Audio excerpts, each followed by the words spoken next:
Introduction to financial literacy. चलिए अपने पैसों के मैनेजमेंट की नींव मजबूत करते हैं ताकि फ्यूचर फाइनेंशियली सिक्योर और स्ट्रॉन्ग हो। इस मॉड्यूल में हम समझेंगे कि फाइनेंशियल लिटरेसी क्या होती है और क्यों जरूरी है। मॉड्यूल के एंड तक आप बेसिक लेकिन जरूरी फाइनेंशियल कॉन्सेप्ट्स को अच्छे से समझ जाएंगे। चलिए स्टार्ट करते हैं। फाइनेंशियल लिटरेसी का मतलब है अपने पैसों को समझदारी से मैनेज करना और सही फैसले लेना। इसमें ये शामिल होता है कि कैसे पैसे कमाए जाएं, खर्च किए जाएं, सेव किया जाए, इन्वेस्ट किया जाए और जरूरत पड़ने पर लोन लिया जाए। फाइनेंशियल लिटरेसी क्यों जरूरी है? Avoiding debt. पैसे को समझदारी से मैनेज करने की नॉलेज से आप बेवजह के कर्ज और फाइनेंशियल स्ट्रेस से बच सकते हैं। Achieving goals. फाइनेंशियल लिटरेसी की मदद से आप अपने पर्सनल फाइनेंशियल गोल्स जैसे घर खरीदना या रिटायरमेंट के लिए सेविंग करना पूरे कर सकते हैं। Making informed decisions. Financial knowledge की मदद से आप समझदारी से फैसले ले सकते हैं, जैसे किस टाइप का लोन लेना ठीक रहेगा या कहाँ पैसा लगाना फायदेमंद होगा। कुछ जरूरी फाइनेंशियल टर्म्स। इनकम, जो पैसा आप कमाते हैं जॉब, बिजनेस या इन्वेस्टमेंट से। एक्सपेंसेस, जो पैसा आप खर्च करते हैं जैसे रेंट, खाना, एंटरटेनमेंट वगैरह। सेविंग्स, फ्यूचर के लिए बचाया गया पैसा। डेट, उधार लिया हुआ पैसा जिसे आपको वापस करना होता है, जैसे क्रेडिट कार्ड का बचा हुआ पैसा या पर्सनल लोन। फाइनेंशियल गोल्स कैसे सेट करें? अपने गोल्स को डिफाइन करें। पहले ये तय करें कि आप क्या अचीव करना चाहते हैं। शॉर्ट टर्म गोल्स जैसे ट्रिप के लिए सेव करना या लॉन्ग टर्म गोल्स जैसे घर खरीदना या गाड़ी लेना। स्मार्ट बनाएं गोल्स के goals specific, measurable, achievable, relevant और टाइम बाउंड होने चाहिए। Create a plan. अपना गोल अचीव करने के लिए स्टेप बाय स्टेप प्लान बनाएं। कैसे सेव करना है या कहां इन्वेस्ट करना है। इन बेसिक बातों को समझकर आप आगे आने वाले मॉड्यूल्स को और आसानी से समझ पाएंगे। Budgeting basics. कैसे अपना पर्सनल बजट बनाएं और उसे अच्छी तरह से संभालें। इस लेसन में हम जानेंगे कि अपना पर्सनल बजट कैसे बनाया और मैनेज किया जाता है। बजट बनाना बहुत जरूरी स्किल है जो आपकी इनकम और खर्चों पर कंट्रोल रखने में मदद करती है।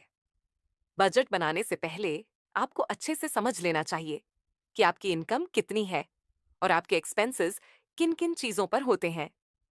How to plan a budget. अपनी इनकम को लिस्ट करें। सबसे पहले अपनी सभी इनकम के सोर्सेज लिख लें। एक्सपेंसेस को ट्रैक करें। अपने सारे खर्चे लिखें। स्पेंडिंग लिमिट्स सेट करें। हर कैटेगरी के लिए एक लिमिट तय करें, आपकी इनकम और फाइनेंशियल गोल्स को ध्यान में रखते हुए।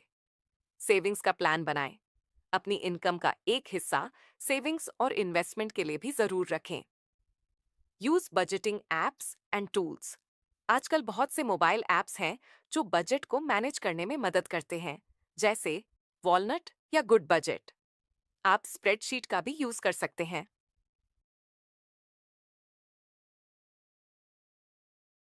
Trekking and adjusting your budget. खर्चों को ट्रैक करें। जो भी आप खर्च करते हो उसका रिकॉर्ड रखें और अपने बजट से कंपेयर करें। मंथली रिव्यू करें। हर महीने के एंड में अपने बजट को चेक करें कि आप ट्रैक पर हो या नहीं। जरूरत पड़ने पर बदलाव करें। अगर आप किसी कैटेगरी में ज्यादा खर्च कर रहे हैं तो बजट में थोड़े बदलाव करें। एग्जाम्पल, अगर आपको लगे कि आप बाहर खाने पर ज्यादा खर्च कर रहे हो तो आप किसी और कैटेगरी से थोड़ी कमी कर सकते हो या खर्च कम करने के तरीके ढूंढ सकते हो। जब आप ये बजटिंग बेसिक्स सीख लेंगे तो आप अपने फाइनेंस को बेहतर तरीके से मैनेज कर पाएंगे। सेविंग और इन्वेस्टिंग।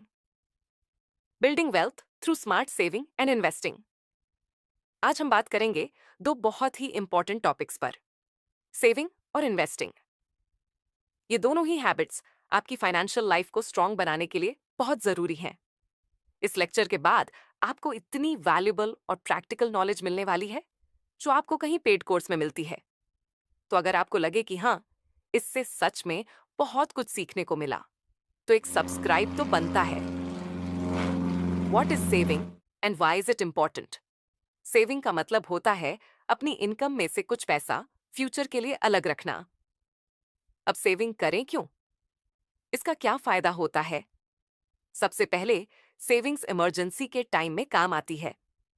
फ्यूचर गोल्स जैसे फोन खरीदना, ट्रिप पर जाना या पढ़ाई के लिए पैसा जोड़ना आसान हो जाता है।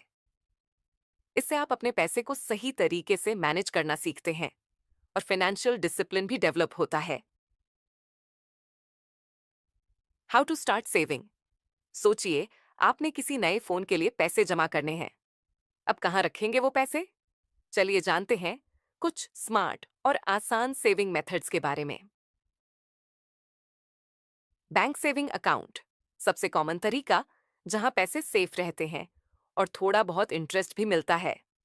फिक्स्ड डिपॉजिट एफडी, यहां आप एक फिक्स्ड टाइम के लिए पैसे जमा करते हैं और उस पर अच्छा खासा इंटरेस्ट मिलता है।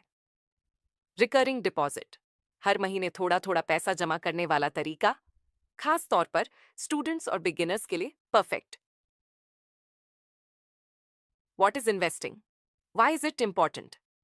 इन्वेस्टिंग का मतलब होता है अपने पैसे को वहां लगाना जहां से वो सिर्फ सेफ ना रहे, बल्कि धीरे धीरे बढ़ता भी जाए।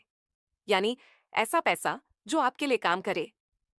इन्वेस्टिंग महंगाई यानी इन्फ्लेशन से लड़ने का सबसे असरदार तरीका है, जिससे आपका पैसा टाइम के साथ अपनी वैल्यू खोने की बजाय बढ़ता है। सोचिए, आपने 500 रुपये हर महीने सेविंग करी, तो वो वैसे का वैसा ही रहेगा। लेकिन अगर आप उसी 500 रुपये को इन्वेस्ट करते हो, जैसे मान लो आपने म्यूचुअल फंड्स या एसआईपी में इन्वेस्ट किया, तो कुछ सालों में वही 500 रुपये जो सिर्फ बैंक में पड़े रहते, वो अब इन्वेस्ट होकर ग्रो भी कर सकते हैं। हम इतना तो समझ चुके हैं कि सिर्फ पैसे बचाना काफी नहीं, उन्हें सही जगह पर लगाना भी जरूरी है, ताकि पैसा हमारे लिए काम करे। अब सवाल ये उठता है, ऐसे कौन से ऑप्शंस हैं जहां हम अपने पैसे को स्मार्टली इन्वेस्ट कर सकें, और किस तरह के इन्वेस्टमेंट्स बिगिनर्स के लिए सेफ और अंडरस्टैंडेबल होते हैं। चलिए देखते हैं म्यूचुअल फंड्स, जहां आपका पैसा प्रोफेशनल एक्सपर्ट्स मैनेज करते हैं, बिगिनर्स के लिए सेफ और समझने में आसान होता है। स्टॉक मार्केट, ज्यादा नॉलेज चाहिए, थोड़ा रिस्की होता है, लेकिन लॉन्ग टर्म में सही गाइडेंस से अच्छा रिटर्न दे सकता है। गोल्ड, सेफ और टाइम टेस्टेड ऑप्शन बिगिनर्स के लिए भी ठीक है। रियल एस्टेट, थोड़ा बड़ा इन्वेस्टमेंट होता है, लॉन्ग टर्म वेल्थ के लिए अच्छा है, लेकिन बिगिनर्स के लिए थोड़ा कॉम्प्लेक्स होता है। Crypto, high risk high reward वाला ऑप्शन है, बिगिनर्स को इससे शुरुआत करने से बचना चाहिए जब तक अच्छी अंडरस्टैंडिंग ना हो। अब यहाँ एक इंपॉर्टेंट बात आती है, रिस्क और रिटर्न का कनेक्शन।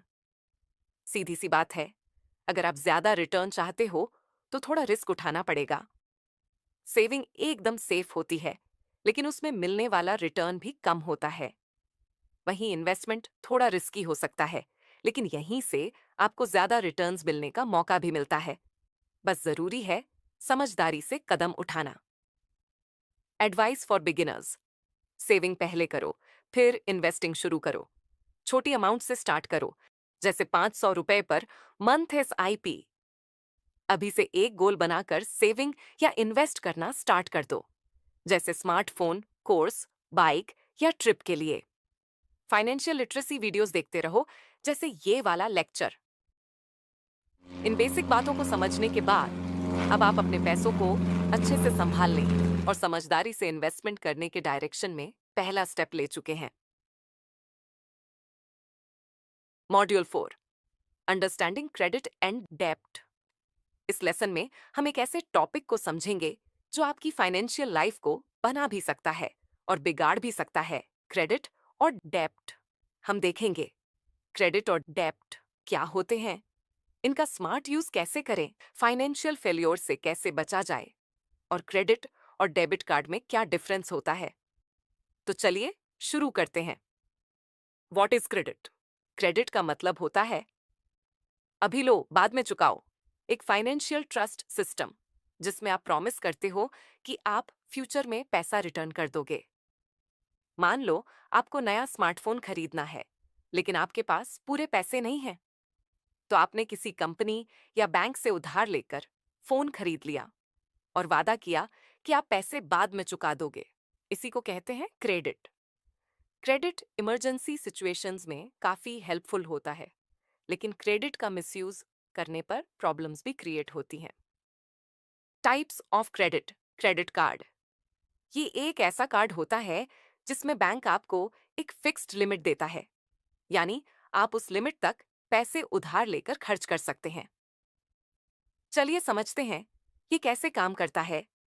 अगर आप कार्ड से कोई भी चीज खरीदते हैं तो आपने जितना खर्च किया उसका टोटल महीने के एंड में बिल आता है।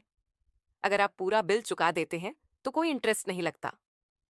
अगर आप पूरा अमाउंट नहीं चुका पाते तो जो पैसा बचा है उस पर इंटरेस्ट लगता है, यानी वो उधार महंगा पड़ सकता है। मान लो आपकी क्रेडिट लिमिट 10,000 है, आपने इस महीने 6,000 खर्च किया। अगर आपने 6,000 टाइम पर वापस कर दिया तो कोई एक्स्ट्रा चार्ज नहीं लगेगा, लेकिन अगर आपने सिर्फ 2,000 ही चुकाया तो बाकी के 4,000 पर बैंक इंटरेस्ट लेगा। दूसरे टाइप का क्रेडिट होता है लोन। लोन में आप एक बार में एक फिक्स अमाउंट उधार लेते हैं, जैसे 1 लाख, और फिर उसे मंथली इंस्टॉलमेंट्स में चुकाते हैं। लाइन ऑफ क्रेडिट, ये एक फ्लेक्सिबल क्रेडिट सिस्टम होता है जिसमें आपको एक तय लिमिट तक पैसे उधार लेने की आजादी होती है, लेकिन इंटरेस्ट सिर्फ उसी पैसे पर लगता है जो आप एक्चुअली में यूज करते हैं। क्रेडिट स्कोर, आपकी reputation.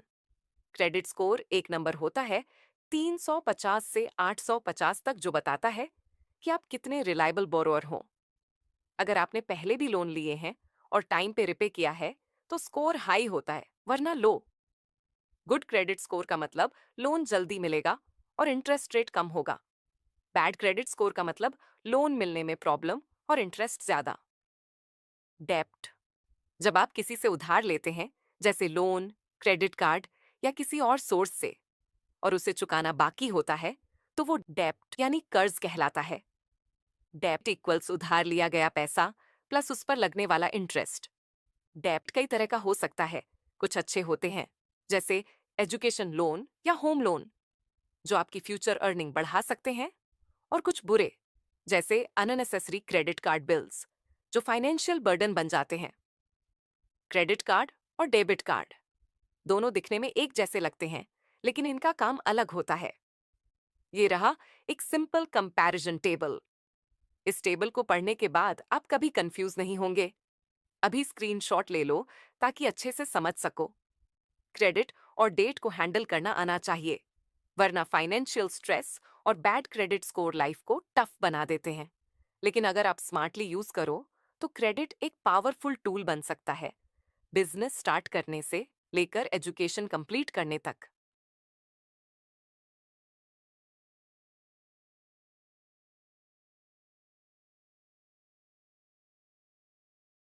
Module 5, managing money wisely. आज हम बात करेंगे एक ऐसी स्किल की जो आपको सिर्फ पैसे कमाने वाला नहीं, बल्कि पैसे से समझदारी से डील करने वाला बनाएगी। पैसा कमाना जरूरी है, लेकिन उसे सही डिसीजंस के साथ ग्रो करना और भी जरूरी है। तो चलिए सीखते हैं स्मार्ट फाइनेंशियल हैबिट्स कैसे बनाए जाएं। Step 1, understand and cost. Her decision का एक प्राइस होता है जो हम कभी कभी नोटिस ही नहीं करते। एग्जाम्पल, आपने 1,000 रुपीज किसी फ्लैशी गैजेट पर खर्च किए, लेकिन उसी पैसों से आप कोई नई स्किल भी सीख सकते थे जो फ्यूचर में आपको बहुत बेनिफिट दे सकती थी। हमेशा अपने आप से पूछो, is this the smartest way to use my money and time. Step 2, avoid lifestyle inflation. Income बढ़े तो सेविंग रेशियो भी बढ़ाओ। पहले एक डिसेंट से कैफे से काम चल जाता था, अब स्टारबक्स क्यों चाहिए? इनकम बढ़ी और खर्च भी बढ़ गया। ये है लाइफस्टाइल इन्फ्लेशन, और ये आपके सेविंग्स को साइलेंटली खत्म करता है। हर खर्च से पहले पूछो, क्या ये मेरे लॉन्ग टर्म गोल्स को सपोर्ट करता है? Step 3, avoid EMI, buy now pay later. Offers दिखने में टेम्पटिंग लगते हैं, लगता है अभी चाहिए तो ले लो, बाद में दे देंगे, लेकिन यही हैबिट आपको डेट की तरफ साइलेंटली खींच सकती है। ईएमआई से पहले उसका फाइन प्रिंट जरूर पढ़ो। सोचो, क्या ये जरूरी है या सिर्फ दिखावे के लिए? इससे बेहतर है सेव करके खरीदना। सेटिस्फैक्शन भी मिलेगी और स्ट्रेस भी नहीं होगा। Step 4, plan like a pro, shopping list बनाओ, उसके बाहर कुछ मत खरीदो, 24 आवर रूल यूज करो। कोई भी नॉन एसेंशियल चीज खरीदने से पहले एक दिन सोचो, compare prices and use coupons. Online और ऑफलाइन हर जगह प्राइस वैरी करता है। प्राइस कंपैरिजन टूल्स यूज करो, कूपन्स, स्टूडेंट डिस्काउंट्स और फेस्टिव सेल्स का पूरा फायदा उठाओ। जितना बचा सको बचाओ। हम अक्सर सोचते हैं कि कल से सेविंग शुरू करेंगे, लेकिन वह कल कभी नहीं आता। हर महीने कुछ ना कुछ जरूर सेव करो। एक स्ट्रॉन्ग इमरजेंसी फंड बनाओ, कम से कम 3 महीने के एक्सपेंसेस के बराबर। See you in the next module. Module 6, introduction to taxes and insurance.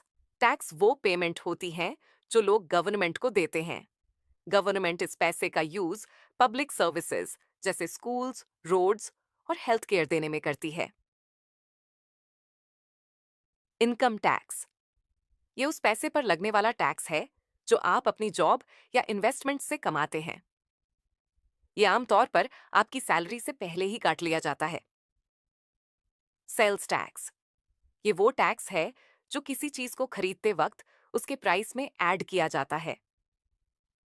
Property tax, ये उस प्रॉपर्टी पर लगने वाला टैक्स है जो आप ऑन करते हैं, जैसे घर या जमीन। ये टैक्स साल में एक बार देना होता है और इसका अमाउंट प्रॉपर्टी की वैल्यू पर डिपेंड करता है। इंश्योरेंस, इंश्योरेंस एक ऐसा तरीका है जिससे आप खुद को अनएक्सपेक्टेड और महंगे खर्चों से फाइनेंशियली प्रोटेक्ट कर सकते हैं। हर सिचुएशन के लिए अलग अलग टाइप्स ऑफ इंश्योरेंस होते हैं। हेल्थ इंश्योरेंस, ये इंश्योरेंस आपको मेडिकल केयर के खर्चे से बचाता है जब आप बीमार हों, चोट लग जाए या रेगुलर चेकअप्स करवाने हों। ये डॉक्टर विजिट्स, सर्जरीज और मेडिसिन के खर्च को कवर करने में हेल्प करता है। ऑटो इंश्योरेंस, ये कई सिचुएशंस में मदद कर सकता है, जैसे accident damage, vehicle theft, fire damage, storm या फ्लड डैमेज, दूसरे पर्सन की प्रॉपर्टी डैमेज या इंजरी लायबिलिटी। इससे व्हीकल रिपेयर या रिप्लेसमेंट का पूरा एक्सपेंस अकेले उठाना नहीं पड़ता। होम इंश्योरेंस, अगर आपके घर को फायर, चोरी या नेचुरल डिजास्टर से नुकसान पहुंचता है, तो होम इंश्योरेंस रिपेयर्स और खोई हुई चीजों की भरपाई में मदद करता है। लाइफ इंश्योरेंस आपकी फैमिली की फाइनेंशियल सिक्योरिटी के लिए होता है। अगर पॉलिसी होल्डर की डेथ हो जाती है, तो इंश्योरेंस कंपनी उसके नॉमिनी या फैमिली को एक फिक्स्ड अमाउंट देती है। ये खासकर इन चीजों में मदद कर सकता है: फैमिली के daily expenses, children's education costs, home loan या बाकी डेट्स चुकाने में फ्यूचर फाइनेंशियल सपोर्ट। एक इंपॉर्टेंट बात, अगर आप कम एज में लाइफ इंश्योरेंस लेते हैं तो उसकी मंथली फी यानी प्रीमियम आमतौर पर कम होती है, और अगर ज्यादा एज में लेते हैं तो ये महंगी हो सकती है। इसलिए कई लोग लाइफ इंश्योरेंस जल्दी लेना प्रेफर करते हैं। हाउ इंश्योरेंस वर्क्स, इंश्योरेंस कैसे काम करता है इसे समझना जरूरी है ताकि आप सही पॉलिसी चुन सकें। प्रीमियम्स, ये वो अमाउंट होता है जो आप मंथली या ईयरली पे करते हैं ताकि आपकी इंश्योरेंस पॉलिसी एक्टिव बनी रहे। इसे आप फाइनेंशियल प्रोटेक्शन की सब्सक्रिप्शन फी की तरह समझ सकते हैं। कवरेज लिमिट्स, हर इंश्योरेंस पॉलिसी की एक लिमिट होती है कि वो किसी भी कवर्ड इवेंट के लिए मैक्सिमम कितना अमाउंट पे करेगी। अगर आपके खर्च उस लिमिट से ज्यादा हो गए तो एक्स्ट्रा पैसा आपको देना पड़ेगा। क्लेम्स, जब कोई ऐसा इंसिडेंट होता है जो आपकी इंश्योरेंस पॉलिसी में कवर होता है तो आप क्लेम फाइल कर सकते हैं। क्लेम मतलब है कि आप इंश्योरेंस कंपनी से पैसों की रिक्वेस्ट कर रहे हैं उस खर्च के लिए। Module 7, long term financial planning, planning for your future and retirement. इस मॉड्यूल में हम एक्सप्लोर करेंगे कि future financial needs including retirement के लिए कैसे प्लानिंग करें। चलो शुरू करते हैं। चाहे आपका गोल घर खरीदना हो, बिजनेस शुरू करना हो या बच्चों की एजुकेशन के लिए पैसे जमा करना हो, बिना किसी प्लान के इन माइलस्टोन्स तक पहुंचना काफी मुश्किल हो सकता है। एक अच्छा फाइनेंशियल प्लान ऐसा होना चाहिए कि जब आप काम करना बंद करो तब आपके पास इतने पैसे हों कि आप खुद को सपोर्ट कर सको। Understanding retirement accounts, retirement accounts खास तरह के सेविंग अकाउंट्स होते हैं जो खास तौर पर रिटायरमेंट के लिए पैसे बचाने के लिए डिजाइन किए गए हैं। 401 के 401 के एक रिटायरमेंट सेविंग प्लान है जो कई एम्प्लॉयर्स अपने एम्प्लॉयज को ऑफर करते हैं। जब आप इसमें कंट्रीब्यूट करते हैं तो पैसे आपके पेचेक से पहले ही कट जाते हैं, टैक्सेस अप्लाई होने से पहले। इससे आपकी टैक्सेबल इनकम कम होती है, मतलब अभी आपको कम टैक्स देना पड़ता है। आपके 401 के अकाउंट में पैसा टाइम के साथ ग्रो करता है और जब तक आप उसे रिटायरमेंट में निकालते नहीं तब तक उस पर टैक्स नहीं लगता। IRA individual retirement account. IRA एक रिटायरमेंट अकाउंट होता है जो आप खुद बना सकते हैं बिना एम्प्लॉयर की हेल्प के। आईआरए के दो मेन टाइप्स होते हैं। Traditional IRA. ट्रेडिशनल आईआरए में जो पैसे आप कंट्रीब्यूट करते हैं वो टैक्स डिडक्टिबल हो सकते हैं, मतलब जब आप कंट्रीब्यूट करते हैं तो आपकी टैक्सेबल इनकम कम हो सकती है। अकाउंट में जो पैसा होता है वो टाइम के साथ ग्रो करता है और जब आप उसे रिटायरमेंट में निकालते हैं तभी टैक्स लगता है। Roth IRA. रोथ आईआरए में आप ऐसे पैसे कंट्रीब्यूट करते हैं जिन पर पहले ही टैक्स लग चुका होता है। फायदा यह है कि रोथ आईआरए में जो पैसा है वो टैक्स फ्री ग्रो करता है और जब आप रिटायरमेंट में उसे निकालते हैं तो आपको कोई टैक्स नहीं देना पड़ता। Module 8 real life application and final project. इस मॉड्यूल में हम सीखे गए फाइनेंशियल कॉन्सेप्ट्स को रियल लाइफ में कैसे यूज करें इस पर अच्छे से बात करेंगे।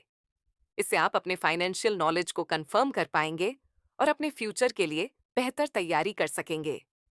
मैं जो भी चीजें आपको बताने जा रही हूं उन्हें अपनी लाइफ में जरूर इंप्लीमेंट करें ताकि आप पैसे को सही तरीके से मैनेज करना सीख सको। बजट बनाना और मैनेज करना। अपनी इनकम और खर्चों को अच्छे से ट्रैक करो ताकि पैसे का सही इस्तेमाल हो। बजट बनाओ और अननेसेसरी एक्सपेंसेस को कम करो। सेविंग्स और इन्वेस्टमेंट्स। पैसे बचाना सिर्फ बैंक में रखना नहीं है, उसे सही जगह इन्वेस्ट करो ताकि आपका पैसा बढ़े। अपनी फाइनेंशियल नॉलेज का इस्तेमाल करके म्यूचुअल फंड्स या दूसरे लॉन्ग टर्म प्लान्स में इन्वेस्टमेंट करो। इंश्योरेंस का सही इस्तेमाल।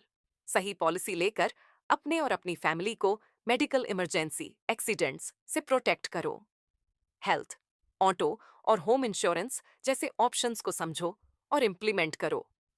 फाइनेंशियल गोल्स सेट करना। असल जिंदगी में फाइनेंशियल गोल्स सेट करो। चाहे कोई गैजेट खरीदना हो, बिजनेस शुरू करना हो या पढ़ाई के लिए पैसे बचाना हो, अपने गोल्स को डिफाइन करो और उनके लिए प्लानिंग शुरू करो। आपने इस कोर्स में फाइनेंशियल नॉलेज के जरूरी टॉपिक्स सीख लिए हैं। अब इन्हें अपनी असल जिंदगी में अपनाएं और अपने फ्यूचर को मजबूत बनाएं।